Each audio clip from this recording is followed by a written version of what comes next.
New Thought Media Network. We are a global broadcast network of positive music, media, and entertainment, inspiring humanity's evolution along the journey of enlightenment and creating a world of love, peace, empowerment, and prosperity for all. New Thought Media Network. Positively inspiring.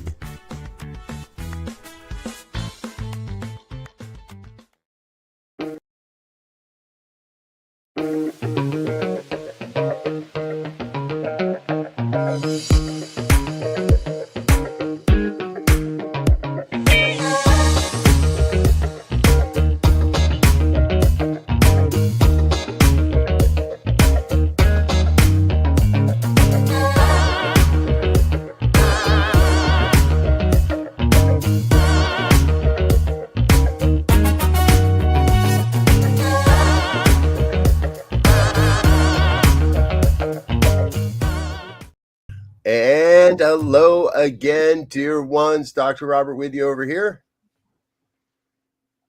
Rev Z right here. Rev Dr Raymont Anderson here. And this is New Thought today for the 29th of April. Oh my God, guys, it's almost May Day. Here we are. And I'm just going to use that as our kickoff because May Day is pretty much a very special day this year. However, we're backing it up by a day. It's actually May 2nd, and we're going to be celebrating New Thought Media Network's 5th anniversary. Going to be partying it up from 4 o'clock Mountain onward with music and speakers, and both of you two gentlemen will be there, and so many other great folk are going to be with us. Join us Friday night, folks, from 4 o'clock Mountain time on our YouTube channel for our 5th anniversary birthday party. It's 5 years, guys. And that's one of the things I wanted to kind of, I guess, I just realized where a place we can start today. If you look at where you are now compared to where we are, let's put it in the frame of the New Thought movement. If we look at where New Thought is today compared to where we were, let's say, January of 2020, before everything actually changed, if we look at where we were versus where we are we in a better place today as New Thought? I gave them no prep on this, folks. We did absolutely no pre-discussion on this question. It just downloaded. So, Dr. Raymond, seems like you might have an answer for us there. So the easy answer is yes and no. I mean, it depends on what we're talking about. In terms of we're in a better place because COVID sort of pushed us off the cliff regarding all things media, technology, etc. Because we were still doing church in a box, church in the silos, etc. COVID was like, ha, that's over with. What y'all gonna do now? And so we were like, oh, snap, let Zoom. Oh, wait, there's a StreamYard. So in terms of that, yes, having classes online. So now if my center isn't offering foundations and Rev Z is offering it, I can send my people, like, because it's virtual. So we don't have to keep our people here. Like, we don't have to hoard people. Yes, great stuff. In terms of, how do I say, in terms of moving from old New Thought into new Thought as an actual practice, I would say, no, we are not in a better place. In many ways, we've even devolved in certain areas. Yeah. And I'm gonna steal the yes no answer as well, because I would say yes, because it allowed us, if you will, to take a look at ourselves and find out who's committed, right? Who is really involved here, who's committed, not just involved. Right. And I would say no, because I don't know if we've seized the moment. I think COVID presented a great moment for us to, circle the wagons, if you will, come up with a strategy, on the other side of it, be united, be intentional. And I don't know if we did that. At least we didn't do it very well if we did. And if I can, I want to piggyback, because that's sort of what I'm saying in terms of going virtual could have completely blasted us into a whole new way of doing what we do. But we simply took church in a box in one form and put church in a box in another form. In a different box. Yes. And so for me, like, that's the thing where it's like, this could have been a great jumping off point to really transform. And some people did, like what you're doing. Like this didn't exist before. So in terms of that, yeah, all the walls are gone, ceiling gone, brand new thing. But for a lot of others, it's business as usual in a different Hollywood square. Yeah. Well, and I want to add another piece to all of this, because I'm on a yes no answer as well, but I think from a very different perspective. The yes part is that with the opening of the internet, or with the adoption of the virtual community, we're able to look into and see communities, at least, that I didn't know existed. Leaders, innovators, creators, preachers, speakers, teachers, mystics that I had no clue existed. And from that perspective, I think New Thought has seized the moment. Not everybody, but we're reaching that tipping point of saying, how do we play together as one? And my no piece is, I think we're not really that much better, because we're still arguing about whether or not we should all be playing together as one. And we still, at 5 years in, we still have people saying, I want to go back and make church great again. Sorry for the pun. Oh, no, I'm right there with you, because there's also the layer of that same thing of not just playing within our own communities with others of other, religious or spiritual affiliations and stuff, but with the world as a whole. Like, there are still many of us in our little silos who don't even want to engage in the real world things that are going on, let alone what's going on within our churches and centers. Yeah, no doubt. And I keep hearing these rumbles and conversations about the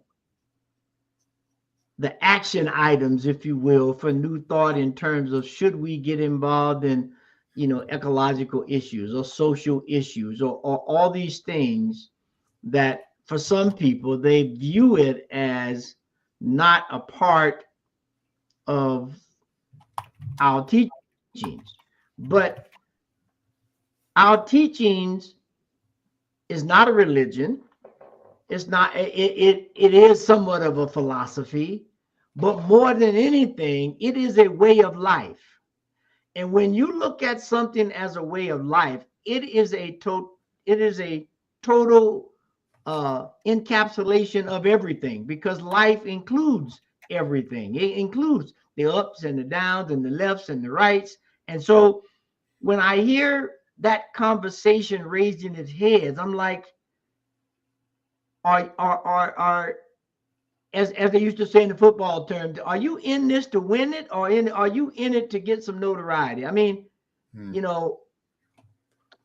it's tough to see people that are ministers, and it's definitely my perspective coming from the South and in a time of turmoil. A minister, by definition, was a servant of the community on all fronts. If somebody needed food, the minister would figure out, who do we call to make some dishes to put in the refrigerator till we figure this out. If somebody's car broke down and they didn't have enough money, how do we chip up enough money here? May not get the whole thing, but let's do something. If somebody went to jail and they needed bailing out, in addition to saying the prayers, giving the sermon, asking the choir to sing the song, and having fun at the church picnic, right? It was a complete entity. And now I don't see that. Heck, you end up in jail in New Thought, most people would be too embarrassed to call anybody and say, bail me out. I wouldn't want anybody to know that I actually broke a law or something. Shit. But there's the concept of which law did we break, right? Because in the concept, the Holocaust, the law supported it. Jim Crow South, the law supported it. Lynchings, the law supported it. So if that's the law that we're breaking, then we're actually doing the work of what true righteousness is. And if that's the case, then yeah, I'm calling everybody. I'm gonna use a Ouija board and call my mom on the other side and be like, "Hey, mom, guess what? I got locked up for standing up for righteousness." Not sure how I got a Ouija board into this jail cell, but I'm going with it. So what the heck, right? Exactly. And that's another topic that we did kind of talk a little bit about in the pre-show, folks. Is yesterday Bishop William Barber, who I like to consider New Thought adjacent, stood up in the U.S. Capitol building and was arrested for prayer, for praying. And I happened to spend the weekend with a couple of folks at an event, and one of them happened to be a really good friend of this program, Rev Dr David Alexander. And he kind of gave me a heads up that this might happen, because he's big in that TFAM community, and this was not incredibly spontaneous, but it also goes back to, I understand, and I learned this weekend from Dr. David, is this goes back to a civil rights era form of protest that would happen. And my understanding is Bishop Barber has made a commitment to be in Washington, D.C. at the Capitol or at the Supreme Court or wherever I guess he's going to need to be. He has made a commitment to relaunching Monday once a month, first Monday of every month in Washington, D.C. And he's committed to being there. And it feels like a pretty sad day, even though I kind of had a heads up that this could happen and this might happen. It's still a pretty sad day when a religious leader, a spiritual leader, a man of faith, and a man who's done, from all I can ever see, nothing but good in this world, get locked up for praying. Without a doubt. And yet, so two things. One, Bishop Barber made a statement, and one of the things he said in there was, when our foremothers and forefathers gathered in Southern churches to cry out to God during the freedom movement, they prayed and sang and anchored themselves in faith. But they did not stay in the church house. They marched out into the streets and nonviolently confronted injustice. That's one. Two, one would think that based upon the degree of Christian nationalism that is going on, that a Christian praying at the Capitol would be acceptable. And yet the Christian that would have him be arrested is a fascist Christian dogma, which they don't care any. The man and the other clergy were there to pray for mercy. Oh, wait, you say mercy. Well, didn't Bishop Buddy get clocked for a similar thing of asking the current administration to demonstrate mercy? Oh, wait, I recently saw somewhere on social media a couple days ago where there are some evangelical ministers now saying Jesus, literally, they are preaching that Jesus is too liberal. How can you claim to be Christian when the very mascot, because he's a mascot for those, your mascot is now the enemy? What? So yeah, we have reached that era of, it is extremely sad and disheartening to realize that Nimmler and Bonhoeffer and all of those who warned us, it has come upon us. Yeah. You know, I think that brought up a very good slap me point in that we have made the drama of life, right, more important than life itself. And so people, it appears, are not looking to heal. They're not looking to reconcile. They're looking for, we've said it before as a 15 minutes of fame, but I think it's more appropriate now. They're looking for a 2-minute TikTok reel that goes viral uh, for whatever reason. And then it comes to, how do I monetize this? Right? So we have used tools, as you were saying earlier, that were definitely tools of liberation, and now they've been turned into, by and large, tools of commerce, and we forgot about the liberation. And it's just, I'm not worried about nobody else. I'm gonna get mine, and if you don't get yours, then you might be a subject on my reel that I talk about. It's just ridiculous. Very much so. Yes. I mean, I still, in my mind, within New Thought, my mind still, I mean, technically I understand it, but my mind still has a difficult time wrapping around the concept of New Thought folks having voted for the current administration. How do you get up on Sunday and say, our vision is a world that works for everyone, and this is what are you actually in alignment with? And when I've asked people, because I've asked a couple of folks, they're not able to explain it in any way that makes any sense. So I'm like, wait, what? So Z, I'm right there with you with the whole idea of we as a culture have been so indoctrinated with this is how I'm going to cut my pot roast and make it fit in the pan. Wait a minute, what you going to do with the extra piece of the pot roast? Why do we even cut the pot roast? Because great somebody. We're just following this rote tradition, and I got to get up and make the donuts. Got to get up and make Why are you getting up to make the donuts? That's a good question. I don't know. Because we are so drunk with the drama of, like you said, the drama of life versus actually being engaged in what it means to be alive, to be the life. Mm-hmm. Yeah. Mm-hmm. I think about, I often, when I get to this kind of point in the road, I often think about the book, The Celestine Prophecy. And when you look at that second rule of the second prophecy that says, at one point, the church was the center of everybody's universe. And then the new thoughters of that day, Copernicus and Galileo and all them people, said, no, whatever you teaching and preaching, it ain't right. And then when they realized it, they said, oh, shucks, we need to find out the truth. So they sent the warriors, if you will, the centuries, the scientists, the artists, to go out and find out what was real. But in the meantime, while they were doing the excavation and the trips around the world, everybody wanted security. So they got money security, they got power, they got, all these things.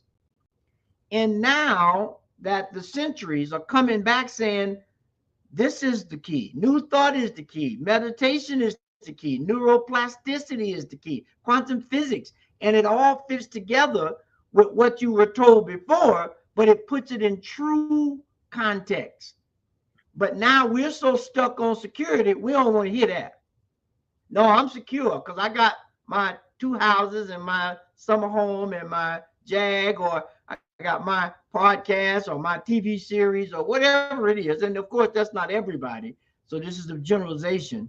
But they think they have security, and they don't want the truth that will give them everlasting security. And so they're just happy or not.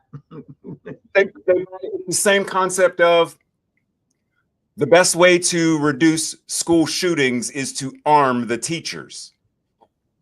It's the concept of security. Do you not realize that by adding more guns into the school, you are actually increasing the likelihood that there will be more shootings in the school? Yeah. Because you're putting today on Monday, there are no guns in the school. Come Tuesday, when all the teachers are armed, there's now 350 guns in this school. Come on now. The math doesn't make sense. But it's the idea, the pseudo idea of, but this is what security looks like and this is what security means, versus actually excavating to find out what is true security. What does it really mean for me to be so secure that I don't even need a gun? What does that look like? Oh, we can't hear you. Robert, can't hear you. There you go. God forbid you can't hear me. Turns out somebody is this thing on? Somebody. But to me, therein is like the work that New Thought can do. We can help you, we can guide people, we can journey with people, we can teach people. However the knowledge needs to be transferred, we have the knowledge that you can move forward in life and get to a place where you are so secure and so at peace with life and with the world. We don't need the guns. We would appear to be a ways away from the tipping point of human consciousness on that one. And everyone moving in that direction, you got a wave has to start somewhere. You've got how did Gandhi say it, right? The journey of 1,000 miles begins with the first step, that first footstep, that willingness to move forward. I wonder, I guess my question that I'm pondering is New Thought ready to lead that charge? Who you asking? Z started first, so we're going to let Z go first on this. Well, what came to mind was, for those of a certain age who remember this program called The $6 Million Man, Steve Austin was an astronaut. You know, he was fit to explore the universe and make things happen and reveal things. And he got into an accident and he was half dead. And they said, but we can rebuild him. We have the tools. We have the technology. And they rebuilt a $6 million man. Now, that's what we need to do with New Thought. We have the tools. We have the knowledge. And the knowledge has been here since ancient times. We need to put this stuff together in a way that allows it to be the $6 million man, if you will, or woman, because then they had the bionic woman. So we don't want to discriminate. We want to make sure that we have both the masculine and the feminine, the positive and the negative charge to keep this engine rolling. Okay, and I think there's one man in this room that knows the bionic woman's true name, and that would have to be Dr. Raymont. So when you say her true name, you mean the actress, or you mean the character? Jamie Summers. There we go. Yeah. I couldn't have said that. Yeah, Steve Austin and Jamie Summers. I still remember her tearing that phone book in half.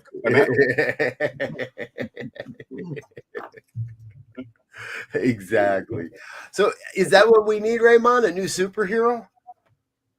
No, we have plenty. We have plenty. There is no reason to reinvent the wheel, which is one of the reasons, like to your question, and it's exactly what Z said. The whole idea is the teaching is already the teaching. The principles are the principles. They have been there since whenever, whoever, however found it's been done.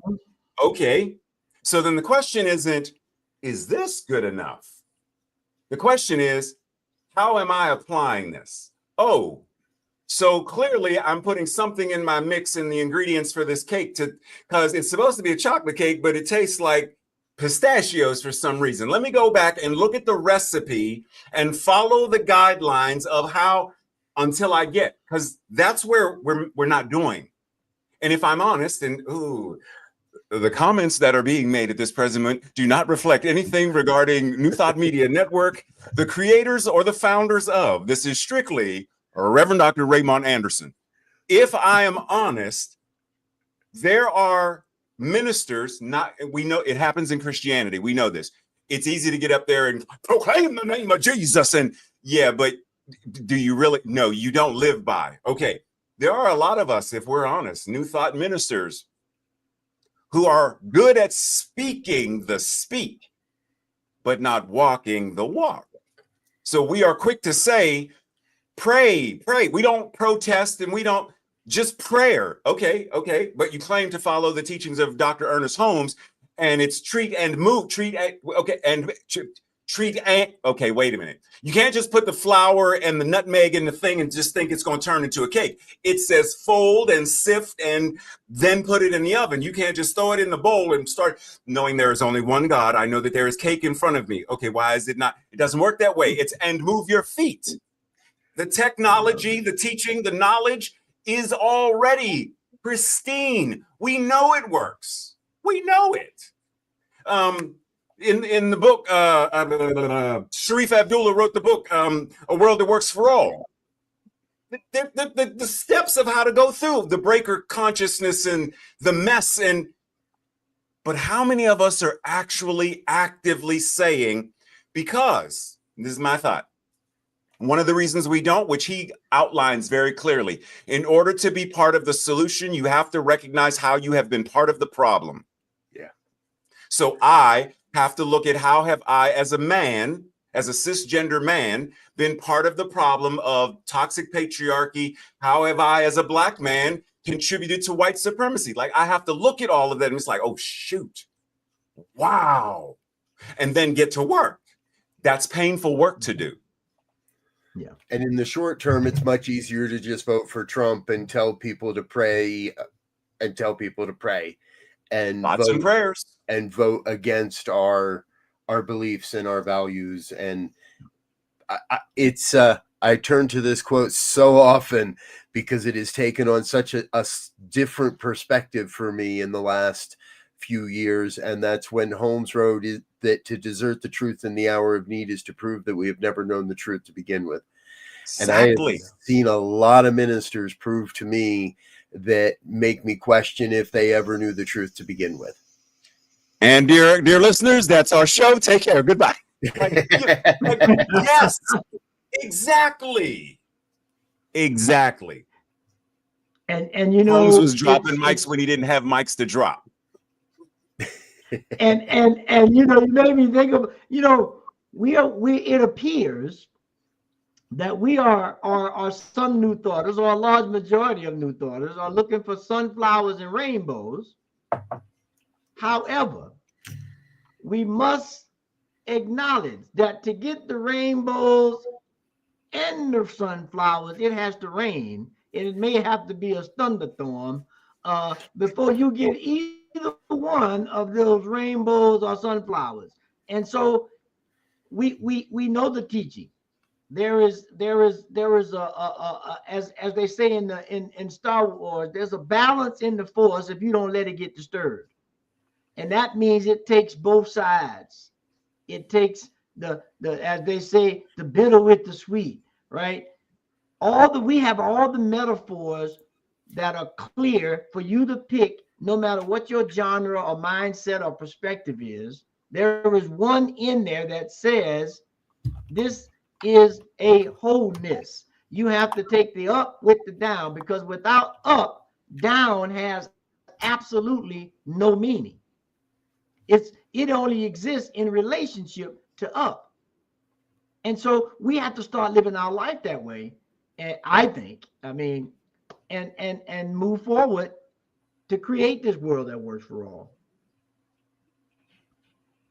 Like I said, I think if we had the clarity to really know what that, because okay, fertilizer in many situations is simply, right? So in order for those plants the sunflowers, sometimes you have to be willing to get on your hands and knees and dig and refertilize the soil. So wait a minute. So that means we are the nutrients for the seeds is that we're shoveling. Wait a minute. You can't, if you really want to do that work, you're going to get dirty. You're going to smell. If you want what you claim you want. I want a garden of cucumbers and such, and I want sunflowers and an apple orchard. Well, then you have to be willing to get you have to be willing to get dirty. You have to be willing to do the work. And I think one of the things is, and it's our safe space, at least within CSL, because I can't off the top of my head remember what Unity's vision is, but at least for CSL, a world that works for all, a world that works for everyone.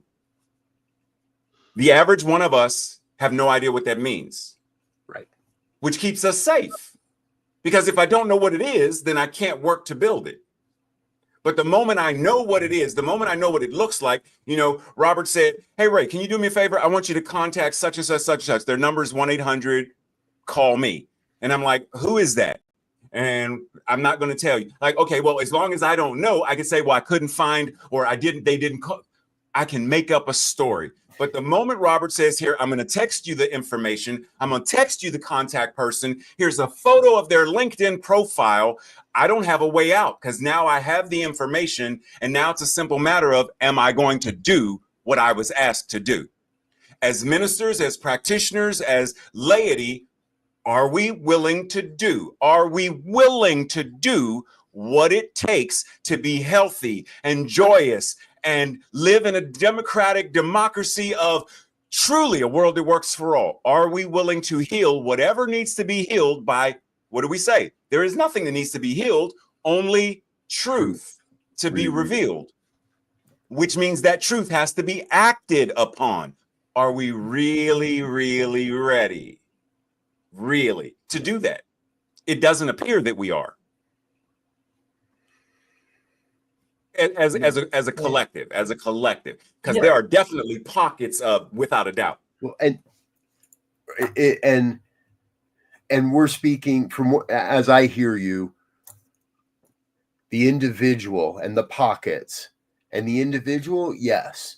And unfortunately, that is often where our communities stop and where our members stop, is they get their own house in order. They heal whatever their thing is.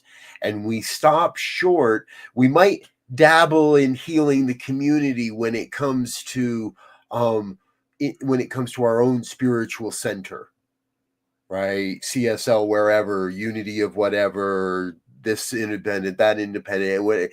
But we stop short of taking this amazing information we have and not proselytizing it, but practicing it out into the world. We stop short of transforming the local PTA, and we stop short of transforming the police departments, and we stop short of the libraries and the places where people gather.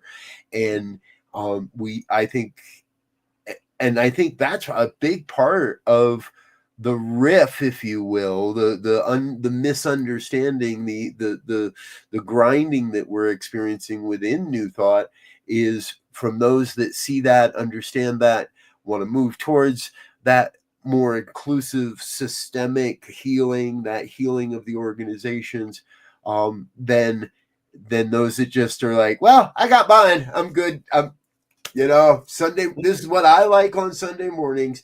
And if you don't do it the way I like it, well, screw you. I'm going somewhere else that does do it the way I like it.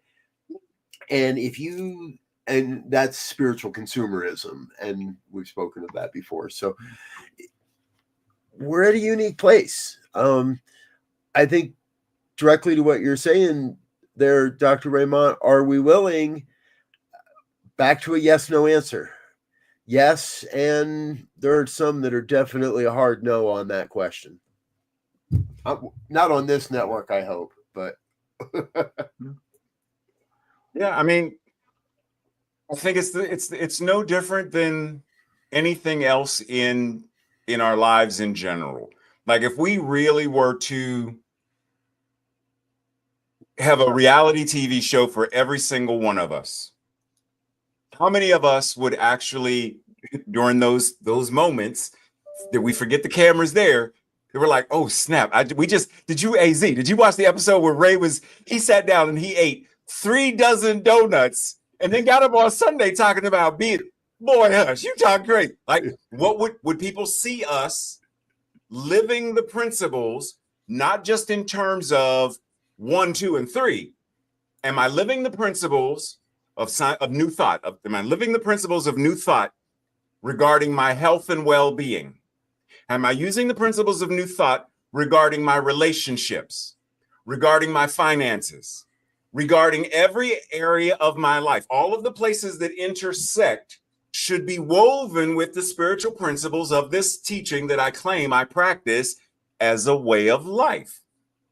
There's an old samurai maxim that says, the person who has attained mastery of an art reveals it in their every action. Because samurai, you didn't just master the sword, you had to master poetry and flower arranging and the tea ceremony or something, because mastery in one thing had to show up. Yeah, but we're not, once again, because it's easy to sit in that place of comfort, complacency, because toxic capitalism says once you have, let go, right? Like, let go. Is that not why there's Jim Crow, civil rights, boom. But wait. We're not really there yet, but we slowed down to the point where we convinced ourselves racism is over. It's done. Gay rights, gay liberation, boom. And then slowed and and then women's rights, and then slowed. So it's the same thing, which I often remind people. It's just like the whole thing with medicine. You get an infection or whatever, and the doctors say, take the penicillin or take the antibiotic. Even when the symptoms go away, take the whole thing. We didn't do that. Culturally, we didn't do that. So now all of that stuff has resurged. And now we have the work of, wow. Am I really willing to do? And that's the thing. Am I willing to do the work? Am I willing to go and pray at the Capitol?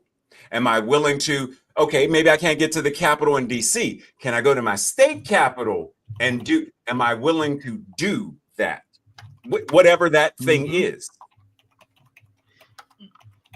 You remind me of this very powerful phrase that's attributed to the Tao that I think kind of sums it all up, that says, those who know do not say. Those who say do not know, which implies that those who know do what's necessary. And when they've done what's necessary, then they do what's required to get the job done. Or you can flip that around. You can say required and necessary required. Depends on where you're coming. But there's this idea of, if I really understand these principles and this truth and this life, this way of life, I will live it, and I don't need to say anything to anybody, because they will see it, feel it, hear it, want to touch it, and they'll say, I want to be like Mike. I want to be like Mike. I want to get the Nike shoes and everything. Yes. Because we know that there are a lot of people who will tell their spouse or their children, I love you. You know I love you. Then why am I in the hospital again with a black eye? Why is our child in the hospital again with a broken arm when you say you love? Because the words matter far less than your actions, and your actions do not demonstrate that. Don't tell me you study science of mind and spirit. Show me. Don't tell me you're, unity, this or that. Show me. Don't tell me you're righteous and sacred and you meditate. I should be able to see from the way you live your life, that person, Dr. Robert, must meditate, because I can tell that in that moment, I would have slapped somebody. He was extremely calm. That must be because of meditation. He didn't have to tell me. I saw it. It's that. Yeah.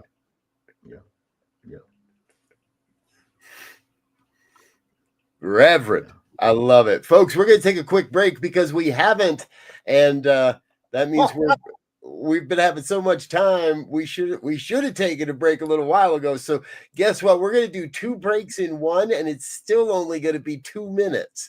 So, and then we're going to come right back with more Dr. Raymont. We'll go right up till I bet you after the end of the hour if we're not careful. So, this is New Thought Today on the New Thought Media Network. Don't go away. We're going to be right back.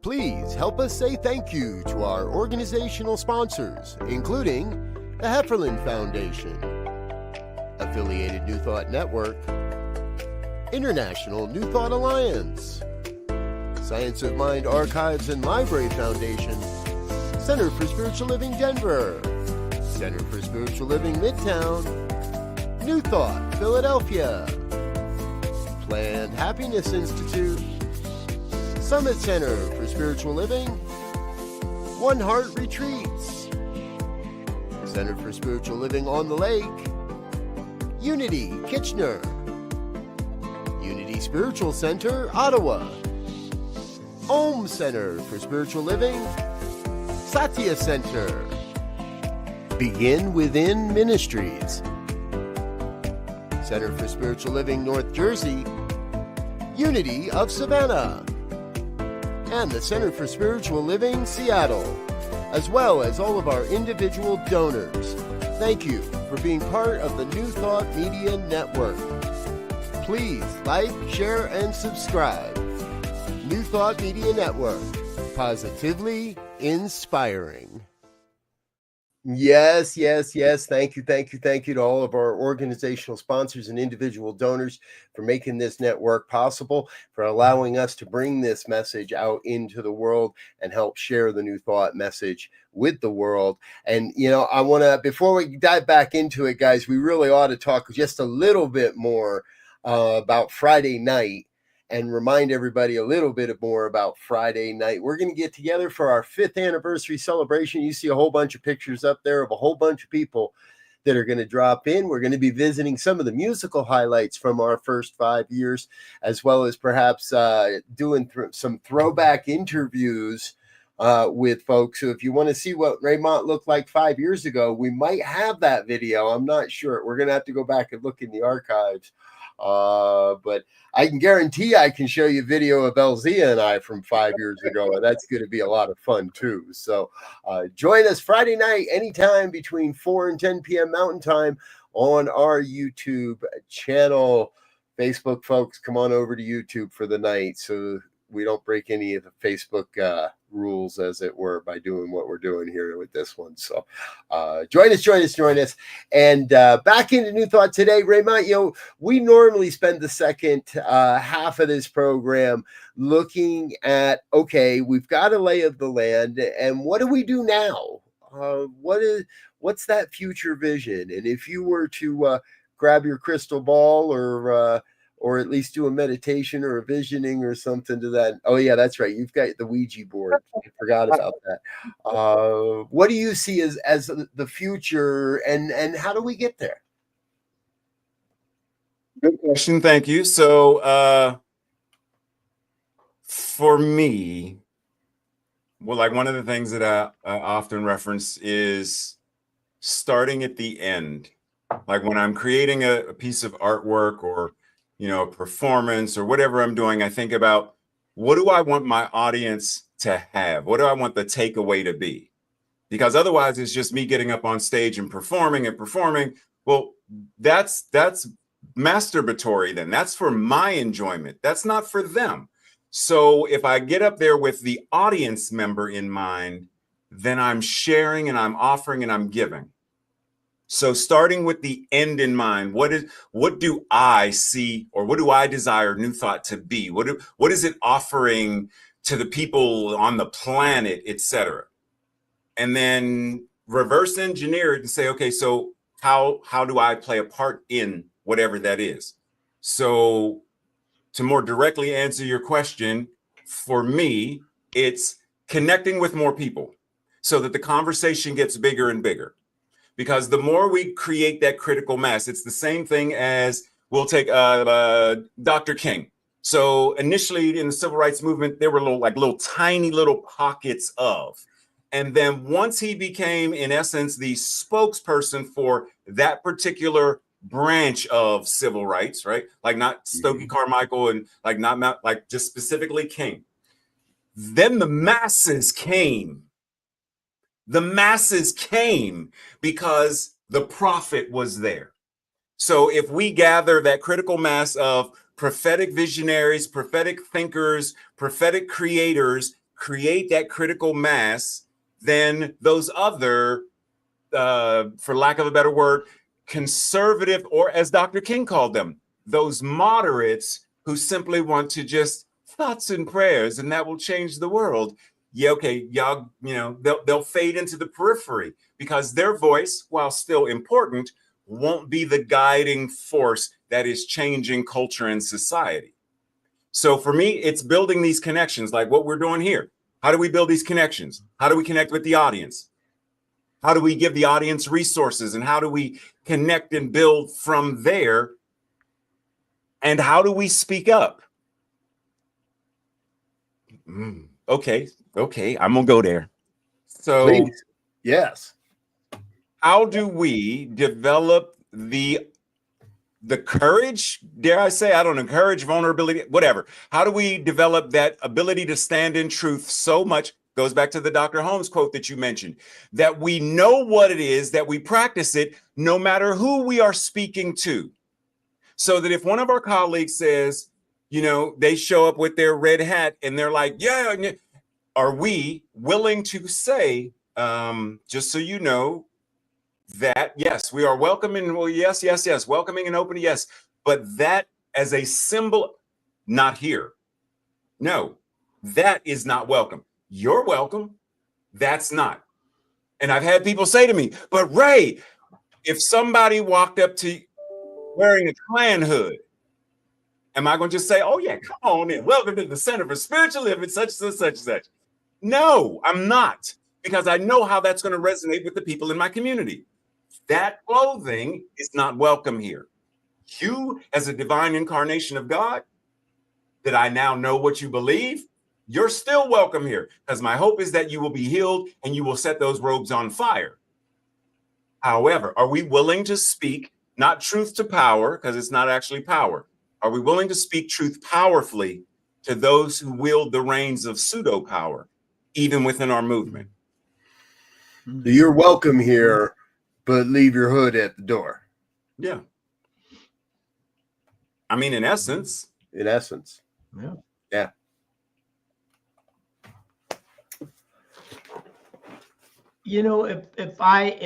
If I piggybacking on that, the one thing that I think we would behoove us to move towards is I would, and my community is experimenting with this now in this new realm of things.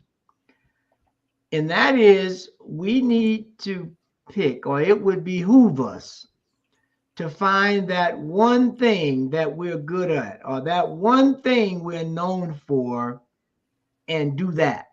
Whether it's recycling, or whether it's education, or whether it's connecting people together, whatever it is, find out what your skill is, what your talent is, and it could be more than one, but pick a point and start with it, so that as we begin to build this community and network, and now that we are virtual, you can say, oh, somebody says I want to be involved with some kind of performing arts ministry. Oh, I know just the person to call. Call Dr. Raymont.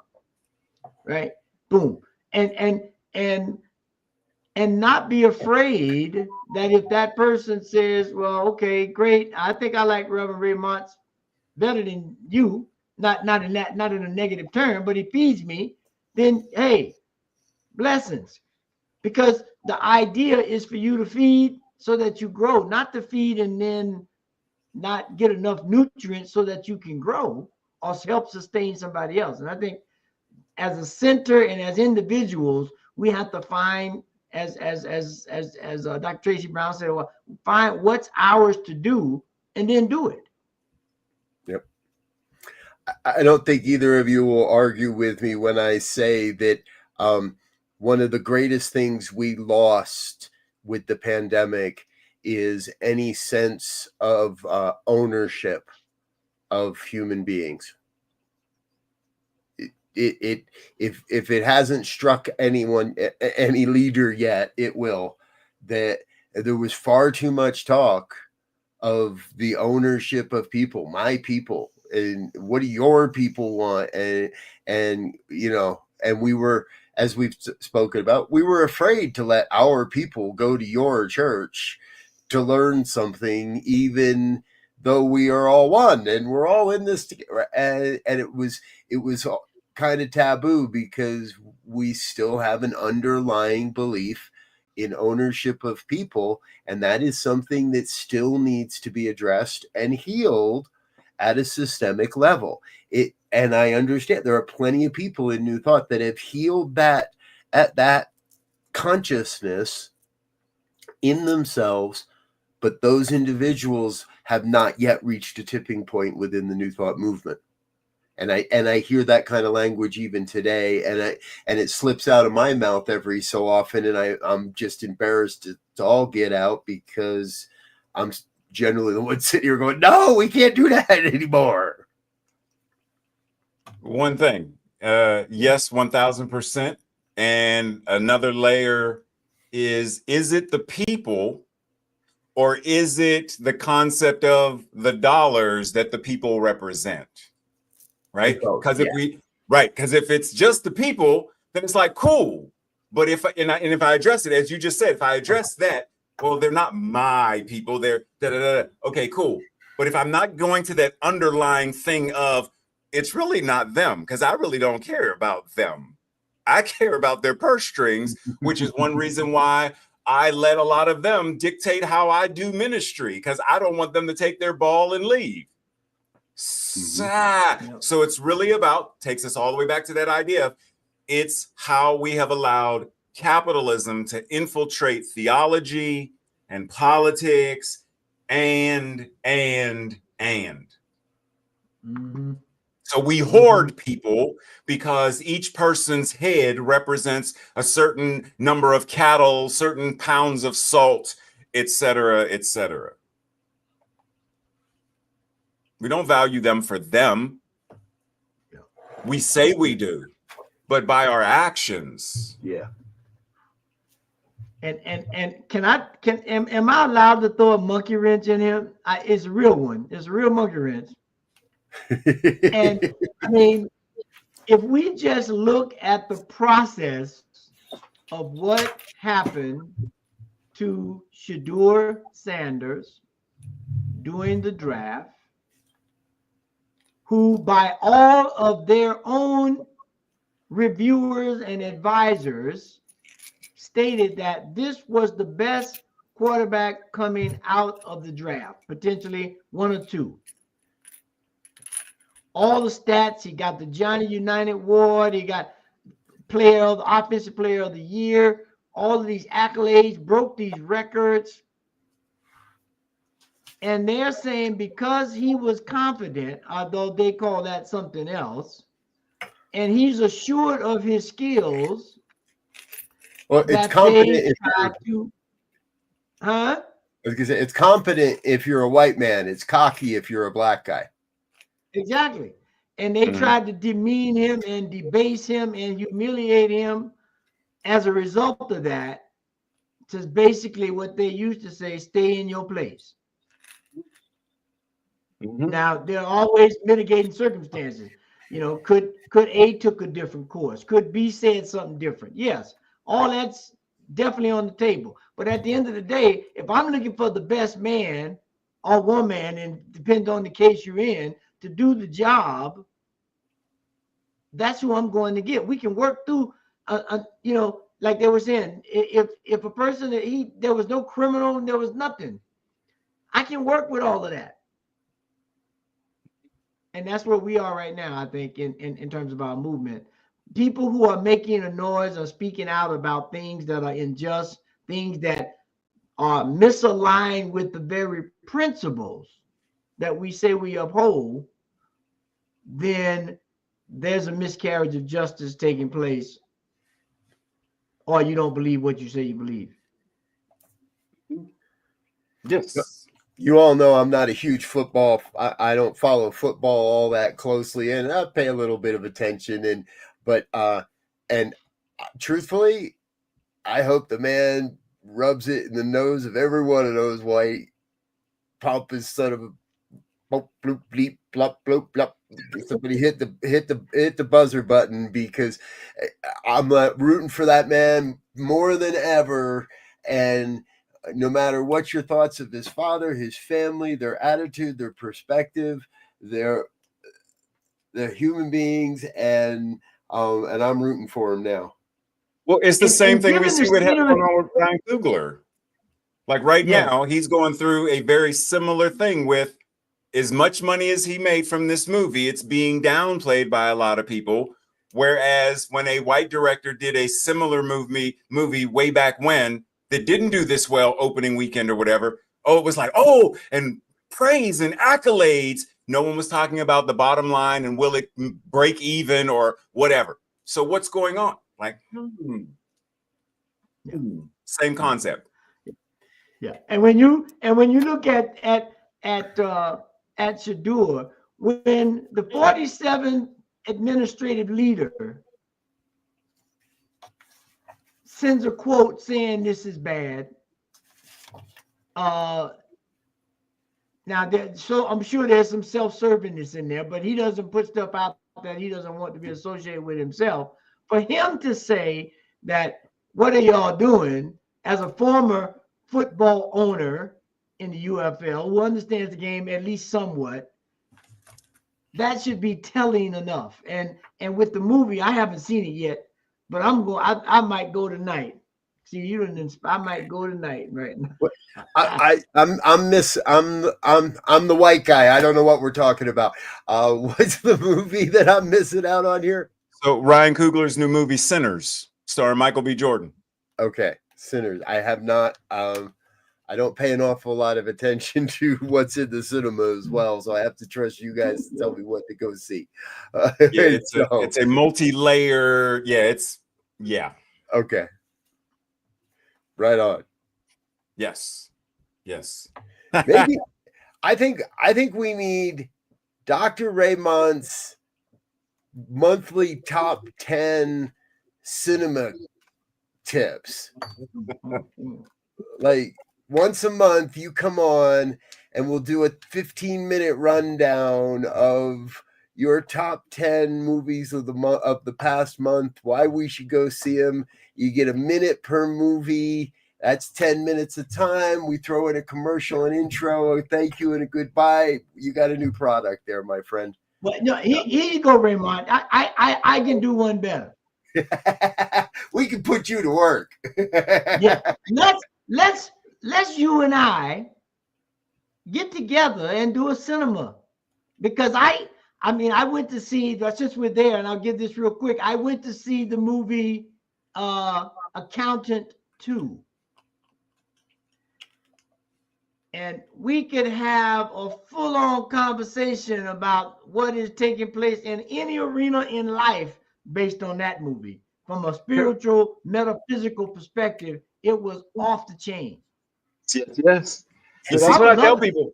See that? He just cut your work in half by being your co-host. But that also means that now the show needs to be a half an hour instead of 15 minutes. So you're back to, he doubled your work effectively. It looks like he cut it in half, but he doubled it on you. It's all good. Yeah, like that's why I tell people, if a story is well crafted, then the power of the griot is going to come out anyway, which is one of the things that Sinners highlights, is how the power of story. So it doesn't matter what the movie is about. It doesn't matter what the program is about. If it's true to principle, then you're going to be able to apply whatever that is to regular everyday life. You don't have to be a green witch to find where's the relevance in your life to her? Amen. It looks like you've already got a built-in fan base too. Thank Great. you, Tracy. Thank you, Tracy. Raymont, expect a call. And folks, I guess I shouldn't have said it at the beginning, but here we are. We've run into overtime and we went beyond our allotted, but that happens when you're having good conversations with good people. Dr. Raymont, I count you among some of the best of people I know in the New Thought movement and beyond. I think you're doing great work out there. And I'm not even going to ask if you're going to come back because I know you will. And that's what we love about you is your willingness to serve and be a part of the movement forward. So again, thank you. Z, any final, would you like to kiss up to Dr. Raymont for a moment there too? Or, Yeah, no, I'm going to say a few words, and this is for on the recording. Stay tuned for the metaphysical movie review. There we go. Or whatever name manifest. We're gonna meditate on that and not just hold it in consciousness. We're gonna hold it in consciousness, then we're gonna put it into action. Because I think there's so many messages in these movies that are coming out now that we need to be able, as you were saying, get into the griot mode and see how we find ourselves in these different dramas and excitements and adventures to figure out how we navigate this thing called life. Well, I'm excited now. And I'll make this my last comment. So is that not how we can also bring this teaching, the spiritual principles, to those who will never set foot in a center or a church? We Yes. make it relevant and meet them where they are based on their interests. Yep. You two will be the hottest property that isn't in Hollywood reviewing Hollywood films. I think it's a great idea. So, all right, folks, we are going to get out of here. Thanks again so much for being with us. Until next time, we want to wish you peace and richest blessings. Bye now.